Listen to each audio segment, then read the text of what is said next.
The grand dining hall of the Orion Summit Station was buzzing with life, though most of the noise came from the chatter and laughter of alien dignitaries. Tall, slender beings with shimmering skin, multi-limbed creatures whose movements seemed like a dance, and winged delegates from distant worlds filled the long tables. But at the far end of the hall, under the cold, artificial lights, sat a figure alone. She was the alien Princess Elira of the Sci-fi cluster, and unlike the others, she was flawed. Not in a way that affected her intelligence or her royal duties, but in the way her kind measured perfection. One of her limbs was slightly shorter than the other. Her skin bore small, irregular patterns instead of the flawless, iridescent sheen common among her people, and her eyes, though large and expressive, did not reflect the precise symmetry admired in Sci-fi society. Because of these differences, the other delegates avoided her. Whispers traveled in waves across the room. Why is she here? She does not belong at this summit. She is imperfect. Elira's shoulders stiffened as another group of dignitaries passed by, glancing at her before hurrying to their seats. She lowered her gaze to her plate, trying to focus on the food in front of her, but even the carefully prepared dishes of nutrient-rich alien delicacies seemed dull. Elira had learned to live with the isolation, to hide the disappointment in her expression. She had grown used to being invisible in a crowd, to the subtle judgments that cut deeper than any weapon. Yet, somewhere deep inside, a small part of her yearned for someone who would see her for more than her flaws. The hall's doors swished open, and a human delegate stepped inside. Marcus had a calm air about him, not the loud, boastful presence of many envoys, but a quiet curiosity that seemed to shine through his relaxed posture. Humans were rare in this part of the galaxy, often underestimated, sometimes dismissed as naive or weak. Marcus, however, had a reputation for observing more than speaking and for asking questions that others would never consider. As he scanned the room, his gaze fell on the lone figure at the far end. Something about her caught his attention. Perhaps it was the way she held herself despite the whispers or the quiet defiance in her posture. Without hesitation, Marcus walked across the hall, ignoring the disapproving glances of other delegates. He reached the empty seat beside Elira, smiled warmly, and said, "May I?" Finally, she whispered, "Yes. I've seen many alien delegates today, but you look like you've been left out of the fun." "I am Elira," she said finally, her voice soft, almost hesitant. "And yes, most people avoid me." She looked down again, uncertain if speaking more was safe. "They say I am flawed, that I do not fit their standards." "You mean they judge you for things you cannot control?" "I see someone who carries herself with dignity, who is here representing her people even when others ignore her. That does not sound flawed to me." There was a warmth in his words, a recognition of her as a person, not a spectacle. They began to talk. At first, the conversation was cautious, small exchanges about the summit, the station, and their respective duties. But slowly it deepened. Marcus asked questions no one else had dared to ask. "What is it like to be a princess in a culture that demands perfection?" he inquired. "Do you ever feel like you have to hide parts of yourself to be accepted?" She spoke about the loneliness of being constantly judged, even by those closest to her. Marcus listened, attentive, nodding in understanding. "That must be difficult," he said. "I think humans face similar challenges, though not always for appearances. Sometimes it is intelligence, wealth, or skill that others use to judge us, but we try to look beyond that. We look at people for who they are, not what they are." Elira described the shimmering cities of Sci-fi, where towers reached like crystal spires into the sky and air currents glimmered with energy. Marcus spoke of Earth, of oceans and mountains, of cities that were chaotic yet alive. He spoke of humans, of their struggles and triumphs, and how even a fragile species could accomplish extraordinary feats through courage, curiosity, and cooperation. Elira listened, fascinated. The stories of humans surviving and thriving in the galaxy, despite being underestimated, resonated with her own feelings of inadequacy and isolation. There was something inspiring about the way humans face challenges, not by hiding their flaws, but by using whatever strengths they had to move forward. Other delegates occasionally glanced at them, their expressions ranging from surprise to disapproval. Some whispered to each other, shaking their heads. Elira noticed but felt strangely unbothered. Marcus's presence seemed to shield her from their judgment.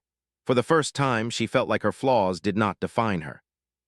By the time the plates were cleared, Elira realized she had laughed genuinely, a sound that surprised even herself. Marcus had told a story about a human mistake during a diplomatic mission, an error that could have been disastrous but which ended up saving a colony. His humor was light, his voice steady, and his smile encouraging. She had forgotten for a brief moment that she was considered flawed, that she was judged for her appearance and imperfections. When the meal ended, Marcus stood and offered his hand. "It was a pleasure to meet you, Elira. I hope this is the beginning of many more conversations." As he walked away to join other delegates, Elira remained seated, feeling a new sense of possibility stirring inside her. Perhaps being different did not mean being worthless. Perhaps there was a place for her in this galaxy beyond whispers and stares.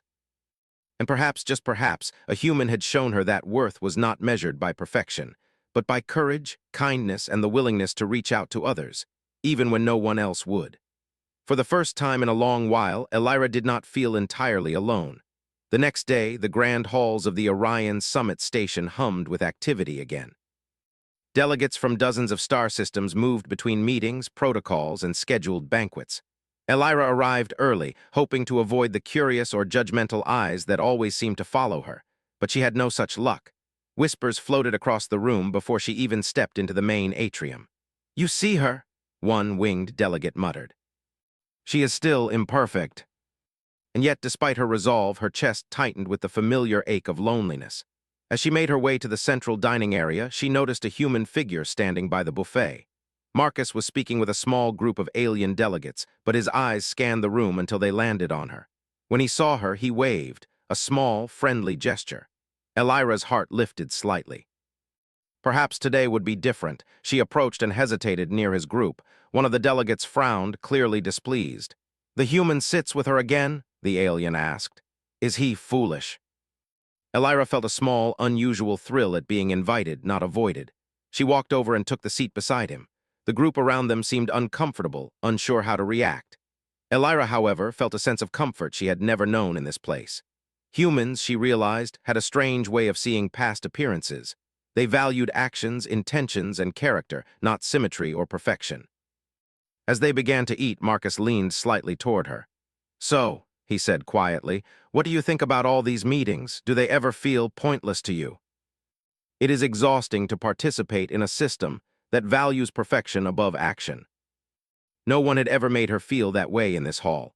The conversation drifted from politics to stories of home worlds.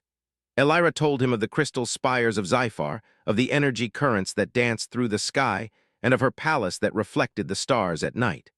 Marcus spoke of Earth, of mountains and oceans, of cities full of noise and life. He described humans who worked together to solve impossible problems, who thrived despite weakness or limitation.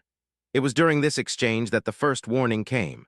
Alarms blared suddenly through the hall, sharp and urgent, causing delegates to jump and mutter in panic.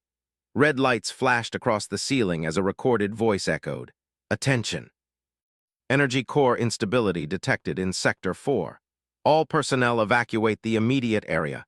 Proceed to designated safe zones." "Are you coming? Let's move." If left unchecked, it could destroy several decks and harm hundreds of people. As they ran, Elira noticed the other delegates. Most were frozen in panic, unsure where to go, or following automated evacuation instructions without thinking. A group of diplomats from the Turek system blocked a corridor, arguing about priority evacuation. "We are more important than they are," one shouted. Elira felt a surge of frustration. She was often ignored, overlooked, and belittled, yet here, these beings argued about status while lives were at stake.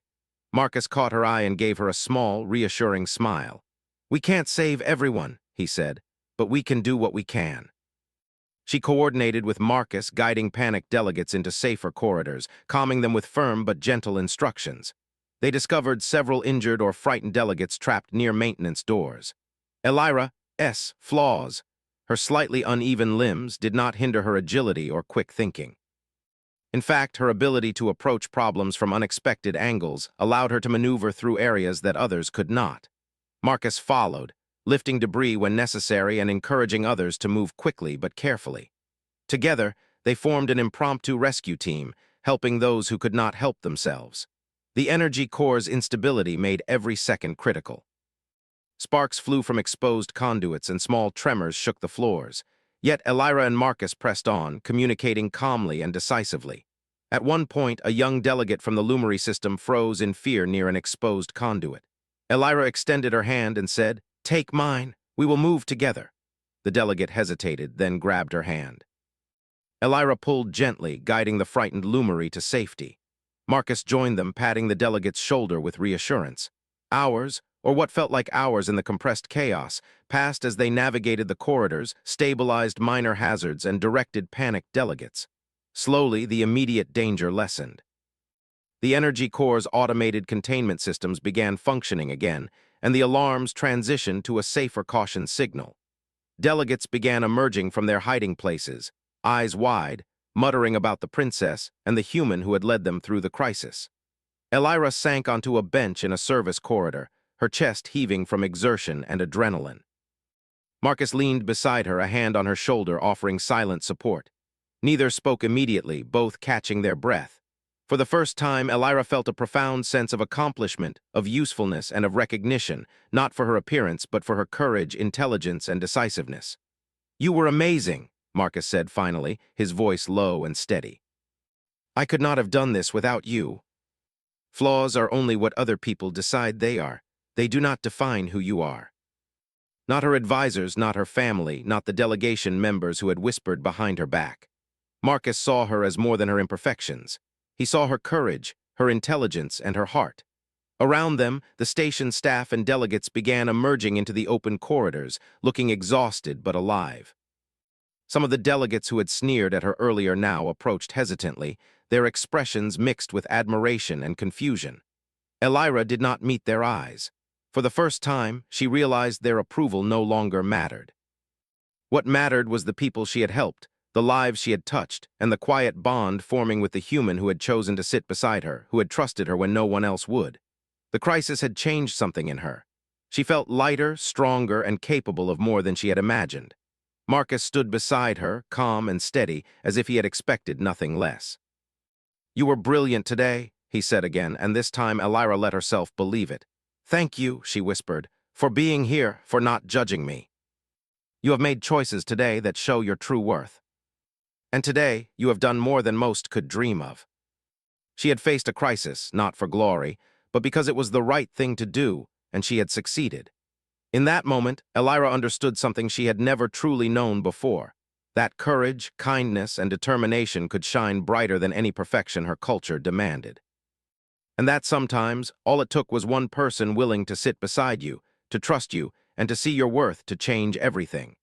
And Marcus, the human who had done just that, was still there, smiling, waiting to face the next challenge with her. The following days on Orion's summit station were tense. Though the immediate danger of the energy core had been resolved, its instability remained a lingering threat. Delegates were cautious, moving quickly between meetings and meals, and whispers of panic from the previous day still lingered in the hallways. Elira, however, no longer felt the same fear or isolation she had before. Her experiences with Marcus had awakened a new confidence in her, a belief that she could act, even when others doubted her. The station's council had scheduled a formal discussion regarding the cause of the energy core incident. Most delegates attended with an air of superiority, ready to assign blame rather than seek solutions. Elira walked among them, her posture straight, her expression calm. Many eyes turned her way, still judging her subtle flaws, but she no longer flinched. She had faced real danger and survived, guiding others through it. Their whispers could not diminish what she had done. Marcus approached her in the council chamber. "The delegates are not likely to listen," he said quietly, observing the room filled with alien officials. "But we can still do something. We can show them the right path, even if they resist." Voices rose, some shouting over others. Elira remained seated, listening. She could have joined the chaos, but she knew that would do nothing. Instead, she waited for a moment of quiet. When a lull arrived, she stood. Silence fell across the chamber, though many eyes remained skeptical, some even mocking. "I will speak," she said softly but clearly, projecting confidence beyond what she felt inside. "Yesterday, when the energy core became unstable, many of us panicked. Some fled, some argued, some did nothing, but others acted. Some of the most unexpected individuals helped guide us to safety." She continued, her voice gaining strength. "I myself took part in the rescue efforts. I do not claim to be perfect, nor do I claim to have done everything flawlessly. I am flawed. Yet I acted. I helped those who could not help themselves. That is what matters, not perfection, not appearance, not who you are in the hierarchy." What matters is what you do, and how you choose to act when it matters most. We cannot afford to blame each other, she said. Our strength lies in cooperation, in courage, in the willingness to act for the good of others. Yesterday, I saw individuals from many different species, human, Lumari, Tureks, Zyphar, work together to protect lives. That is the example we must follow, not perfection, not hierarchy, but bravery, intelligence, and heart. It is our choices that define us, not our appearances. The energy core readings indicate another spike. It's unstable again.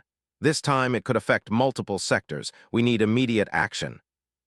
The corridors of Orion's summit station were eerily quiet compared to yesterday. Most delegates had retreated to secure areas, unwilling to face the danger directly. Elira and Marcus navigated the hallways with speed and precision. Elira's knowledge of the station's design allowed them to reach critical junctions before anyone else. They arrived at the energy core's control room. Sparks flew from exposed conduits and the hum of unstable power filled the chamber. Elira studied the displays quickly, her mind racing to find a solution. Marcus observed from behind, ready to assist in any physical task. The technician beside them began to speak, but Elira raised her hand. "We do this together. Step back and follow my instructions. I will guide you." Together, they worked efficiently, their combined efforts forming a rhythm of problem-solving that no single delegate could match. Minutes stretched like hours, each one crucial. Elira's flaws, which once made her feel weak and inadequate, allowed her to think differently. She noticed pathways and solutions that the taller, symmetrical delegates had overlooked. A crooked limb, an uneven stride, a different perspective, these were not weaknesses. They were tools that gave her advantage. Marcus, observing her, realized this. Her uniqueness allowed her to see angles others could not. Finally, with a coordinated effort, the energy core's system stabilized. Alarms ceased, and the hum of dangerous power dropped to a safe level. Elira leaned against a panel, exhausted, her body trembling from the adrenaline and exertion. Marcus placed a steadying hand on her shoulder. "You did it," he said softly. "All of us did it, but you led the way." As they exited the control room, a small crowd of delegates had gathered, drawn by curiosity and admiration. They watched in silence, some clapping quietly, others muttering under their breath. Elira felt no need for their approval. What mattered was the lives saved, the trust earned, and the example set. Marcus stayed by her side, a quiet affirmation of human belief in her worth. Later, in a temporary assembly area, Elira addressed the gathered delegates again. "Yesterday and today," she said, her voice steady, "we faced danger together, not because of titles, not because of appearances, but because of courage and choice.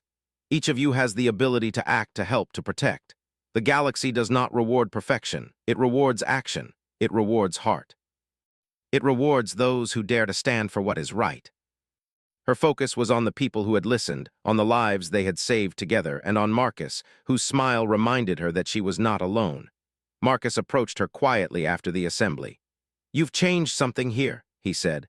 "Not with power or force, but with courage and example. That is the greatest influence anyone can have."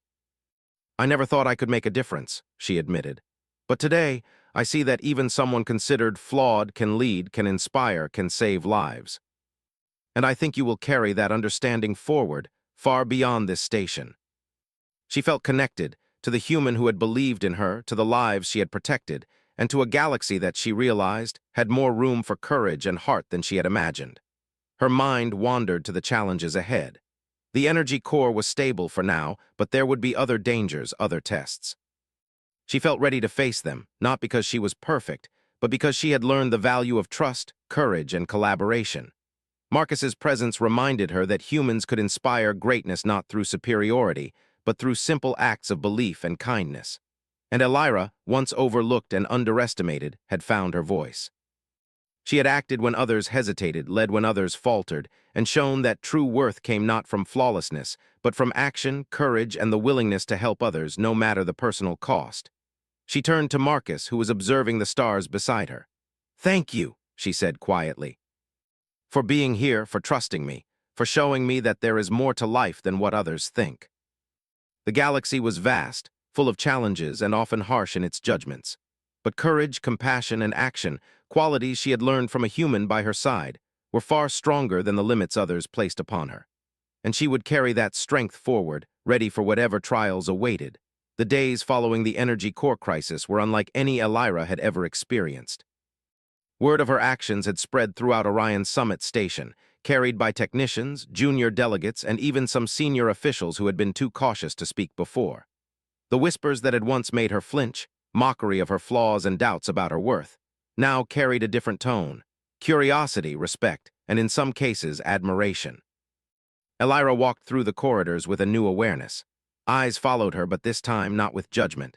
They watched with questions. Could she truly be the princess who saved lives? Could she really have done what Marcus said she had done? She had never sought recognition.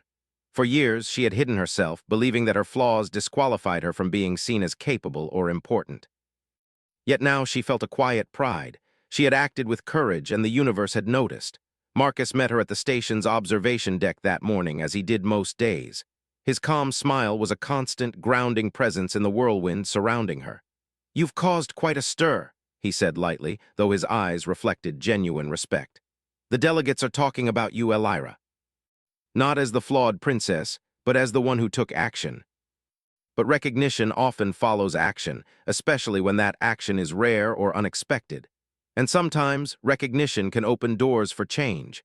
I think this is one of those moments."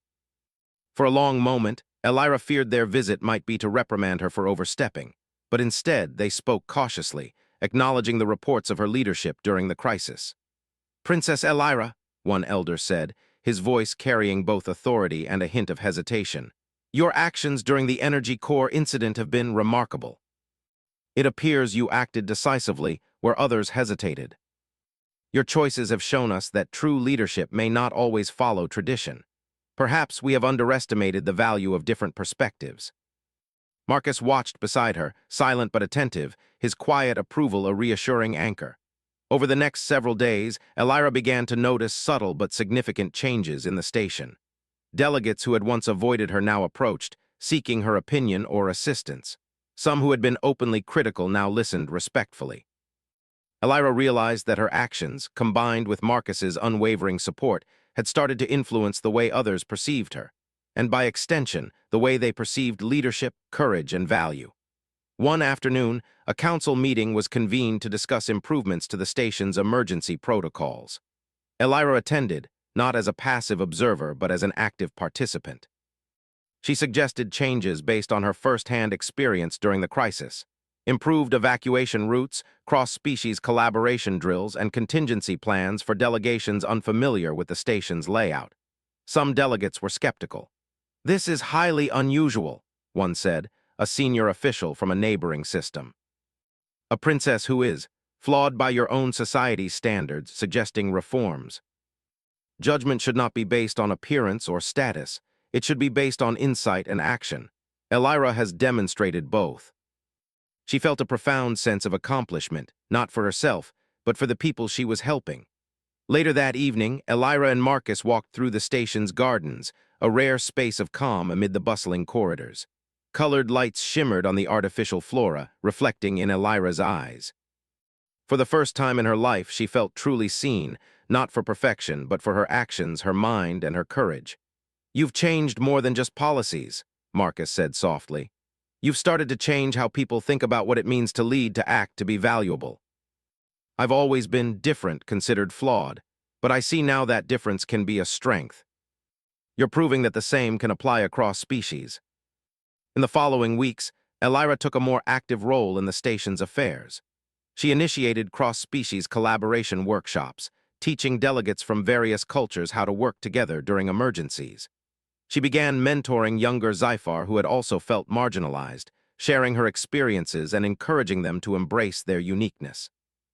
The alien princess who had once been alone in the hall now stood at the center of attention, not as a curiosity, but as a respected leader and innovator. Marcus remained her constant companion during this time.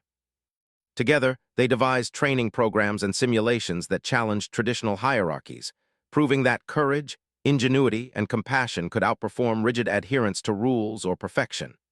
Delegates who had doubted Elira slowly began to participate in these exercises with genuine enthusiasm, seeing the value of her guidance firsthand. One afternoon, a delegation from a neighboring cluster approached Elira with a request. "Princess Elira," one said hesitantly, We have heard of your efforts and your success in guiding the station through recent crises. We would like to learn from your methods to bring similar practices to our worlds. I would be glad to share what I have learned. Courage, action, and collaboration are strengths that belong to all, not just a few. She no longer relied solely on him for reassurance.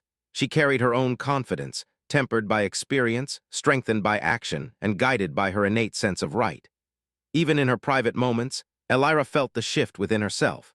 She no longer measured her worth by the standards of her culture, nor did she seek the approval of those who had once dismissed her. Instead, she focused on the tangible difference she could make: the lives saved, the systems improved, the minds influenced. Her flaws, once a source of shame, were now simply part of who she was, part of the unique perspective that allowed her to succeed where others might fail. The station had begun to change around her, slowly but surely. Delegates treated one another with more respect, valuing insight and action over rigid appearances. Young Zyphar, who had once felt insignificant, now looked to Elira as a role model, inspired to embrace their own abilities rather than hide from judgment. And through it all, Marcus remained by her side, not as a crutch, but as a partner and friend, offering guidance when needed and support without intrusion. One evening, after a particularly long day of meetings and workshops, Elira and Marcus stood on the observation deck once again. The stars stretched endlessly before them, distant and bright, as if reminding them of the infinite possibilities ahead. "You've done something remarkable," Marcus said quietly. "Not just saving lives, but starting a change that could last far beyond this station. That is rare. That is extraordinary." "I could not have done it without you," she admitted. "Your faith in me, it gave me the courage to act, to believe that my flaws did not define me. You showed me that worth is measured by action, not perfection. That is what matters most." And she had begun to change the world around her, proving that even in a galaxy filled with rigid expectations and prejudice, one individual's actions could inspire others to look beyond appearances and embrace the strength within. As they turned away from the observation window, Elira knew that her journey was far from over. There would be more challenges, more crises, and more obstacles. But she felt ready. With courage, wisdom, and the trust of those who believed in her, including a human who had once simply chosen to sit beside her, she could face whatever the galaxy had in store. For the first time, Elira understood the true power of action, empathy, and collaboration. And she knew that, together, she and Marcus could inspire change that went far beyond herself, across the station, across the clusters, and perhaps, one day, across the stars. The weeks after the energy core crisis passed quickly, yet the effects of Elira's actions continued to ripple through Orion's summit station. Delegates no longer whispered only in skepticism or judgment when she entered a room. Instead, many approached her with questions, seeking guidance or advice. Elira's once lonely life in the grand halls of the station had transformed into one of influence and respect. She had become a symbol, not of flawlessness, but of courage, intelligence, and the power of taking action. Marcus walked beside her as they moved through the bustling corridors. The human's calm presence had become a comforting constant in her life, reminding her of the beginning of this journey, the simple act of someone choosing to sit beside her, to see her worth when no one else would. Elira smiled quietly as they passed a group of young Zyphar, practicing emergency drills she had organized. Some of them still bore subtle imperfections that would have drawn ridicule in the past, yet here they were, confidently participating under her guidance. "You've changed so much in so little time," Marcus said softly. "Not just how others see you, but how they see themselves too." "I never thought I could make a difference," she admitted. "But the more I act, the more I realize change is possible, even in places that seem rigid, even in worlds that judge so harshly." The galaxy stretched endlessly before her, and she felt, for the first time, not small or insignificant, but capable of reaching beyond the limits that had been placed on her by others, and sometimes even by herself. The council had requested her presence for a formal assembly, recognizing her contributions and inviting her to speak about the reforms she had initiated. Delegates from multiple star systems crowded into the chamber, their expressions ranging from curiosity to admiration. Elira felt no fear. She had faced real danger and led others through crises. Now this was simply another stage, another chance to do what she knew was right. When she stepped forward, the hall fell silent. Eyes followed her as she moved confidently to the center. Marcus remained nearby, a quiet reassurance, but he gave her space to shine. Elira's voice was steady as she began to speak. "Honored delegates," she said, "in the past weeks we have faced danger, uncertainty, and fear. We have seen that perfection is not what protects us. What protects us is action, courage, and cooperation. We have learned that flaws, our differences, our weaknesses, and even what we once feared, can become strengths when we act with purpose and heart. Leadership is about making choices when it matters most, about taking responsibility, and about helping others rise. Many of you have seen this firsthand in the recent energy core crises. Together, we saved lives, not because we were flawless, but because we acted with courage and intelligence." She felt no bitterness, only clarity. "I am often called flawed. I have spent my life thinking that my differences were weaknesses, but now I know that those differences, what some consider flaws, are part of my strength. And that is true for all of us. Every species, every individual has unique abilities. What matters is how we use them." Delegates began to nod, whispering to one another, discussing how these ideas could apply to their own worlds. Elira felt a quiet satisfaction. She had always dreamed of being able to make a difference, but she had never imagined it could be this widespread, this meaningful. Marcus stepped forward slightly, his presence both supportive and unobtrusive. "Elira's words are true," he said calmly. "Humans have long believed in the value of action over appearances, and now we see that this principle applies across the galaxy. Courage, cooperation, and empathy are universal strengths." It was subtle but significant, a sign that her actions, and not just her words, had earned their acknowledgement. Elira felt a warmth spread through her chest.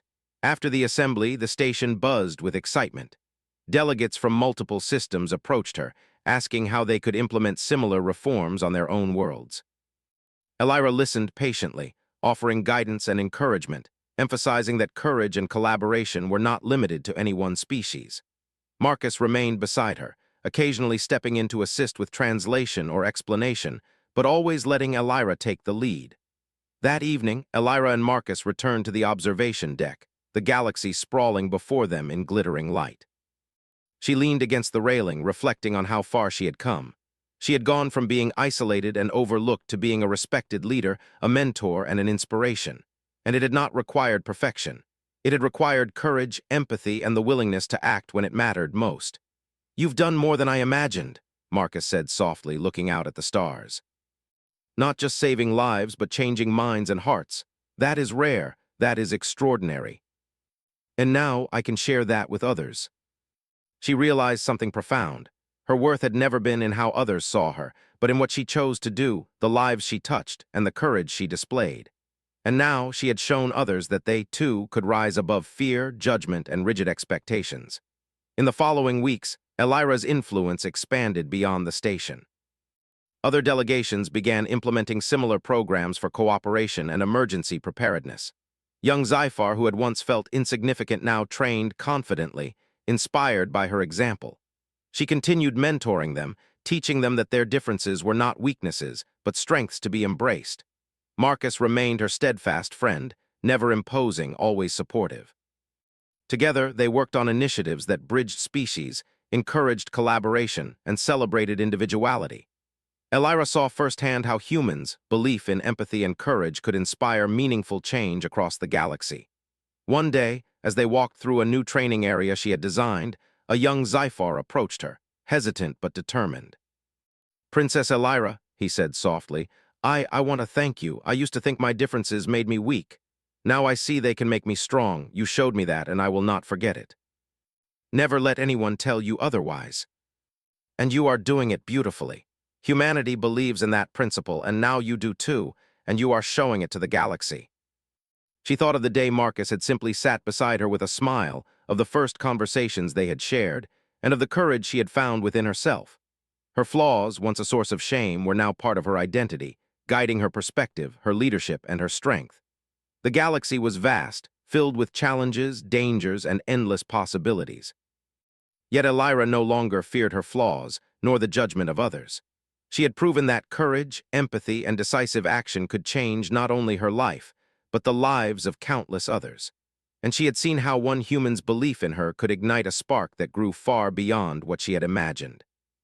As she stood beside Marcus, watching the distant stars shimmer, Elira felt a profound sense of fulfillment. She had become more than a princess. She had become a symbol of courage, action, and hope. She had transformed isolation into influence, doubt into confidence, and judgment into inspiration. And in that moment, she understood that her journey was just the beginning. With courage, wisdom, and the unwavering belief that each person's actions matter, she could continue to change lives, influence societies, and inspire generations across the stars. The human beside her smiled once more, quietly acknowledging all that had been accomplished and all that lay ahead. Elira returned the smile, a reflection of gratitude, friendship, and the understanding that courage and kindness were more powerful than any flaw, any fear, or any judgment.